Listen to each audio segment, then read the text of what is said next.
All Along the Watchtower, Bob Dylan, The Hidden History, written by Geoffrey Giuliano, narrated by Geoffrey Giuliano.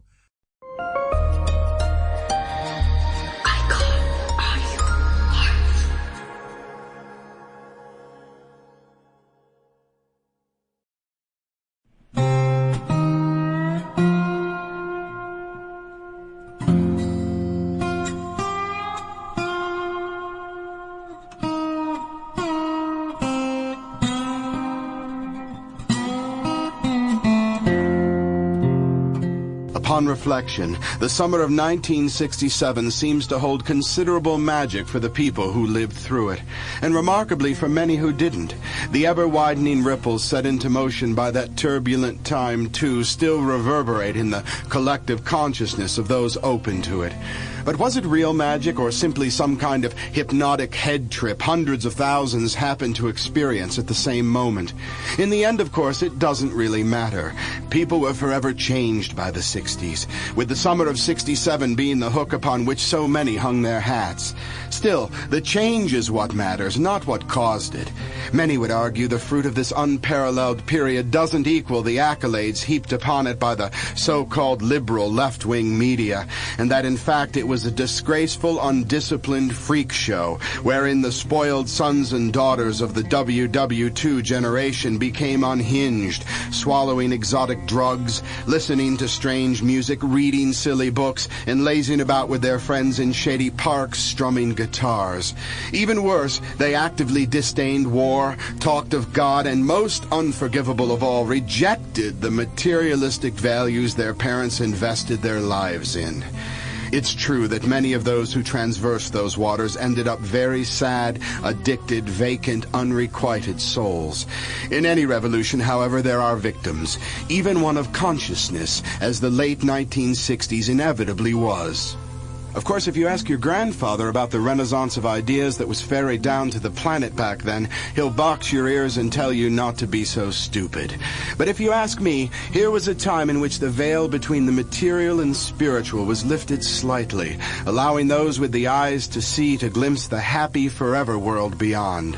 For those who considered psychedelic drugs anything more than a means to an end, let me apologize belatedly for your illusion.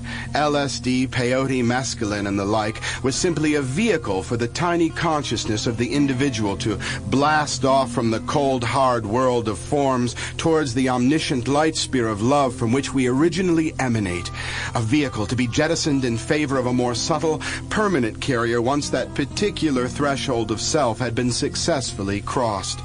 That the hippie drug movement of the 60s soon evolved into the Maharishi, Hare Krishna, all you need is love, power to the people, think for yourself politic was nothing but good.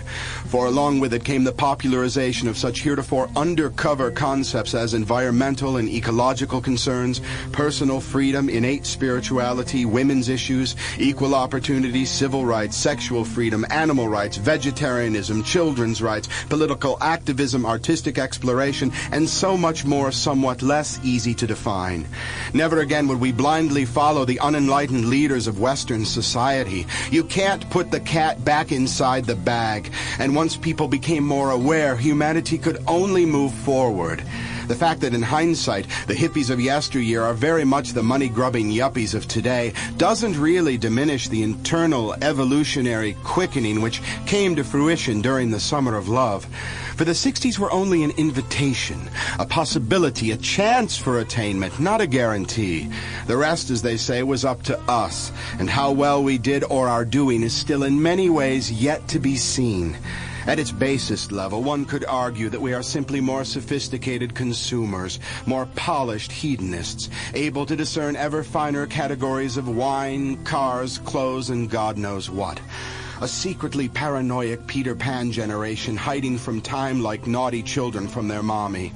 But there was also the other side, the millions of people around the world who embraced the opportunities afforded by the 60s and turned them into something more, something bigger, grander, and truly impervious to mean old Mr. Time.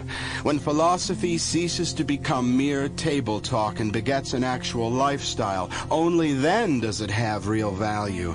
So if you're still looking for 1967 at the other end of a joint, inside the pages of the electric Kool-Aid acid test, or at your local Sample complete. Ready to continue?